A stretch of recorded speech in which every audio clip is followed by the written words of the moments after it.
নমস্কার, আমার নাম কুন্দর মুখার্জি। আমি ডেট কাটার একজন অ্যাডভোকেট। অনেক সময় আমরা দেখি যখন লোন বা ক্রেডিট কার্ডের টাকা বাকি থাকে তখন রিকভারি এজেন্টরা ফোন করা বা বাড়িতে আসা শুরু করে। অনেক সময় মানুষ ভয় পেয়ে যান এর জন্য, কিন্তু সবচেয়ে গুরুত্বপূর্ণ বিষয় হলো আপনার ওপর ঋণ থাকলেও আপনাদের আইনগত অধিকার রয়েছে। রিকভারি এজেন্টরা আপনাকে বা আপনার পরিবারের সদস্যদের ভয় দেখাতে পারে না, মানহানি করতে পারে না বা উত্ত্যক্ত করতে পারে না। রিজার্ভ ব্যাংক অফ ইন্ডিয়ার স্পষ্ট গাইডলাইন আছে যে ঋণ আদায়ের প্রতিক্রিয়া অবশ্যই ভদ্র ও আইনের মধ্যে থেকেই করতে হবে।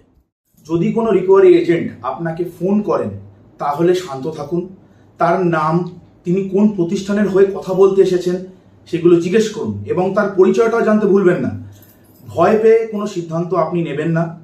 যদি আপনি বারবার ফোন, হুমকি, হয়রানির সম্মুখীন হন তাহলে জেনে রাখুন আইনের মাধ্যমে এর বিরুদ্ধে ব্যবস্থা নেওয়ার আইনগত অধিকার আপনার রয়েছে। ক্রেডিট কার্ডে আমরা মানুষের মধ্যে সচেতনতা তৈরি করি এবং যারা ঋণ সংক্রান্ত সমস্যায় পড়েছেন তাদের আইনি সহায়তা দিয়ে সঠিক সমাধানের পথে এগিয়ে যেতে সাহায্য করি। মনে রাখবেন, ঋণের চাপ যতই হোক, আইনের মাধ্যমে তার সমাধানের পথ সবসময় থাকে আর আমাদের কাছে সেটা রয়েছে। ধন্যবাদ।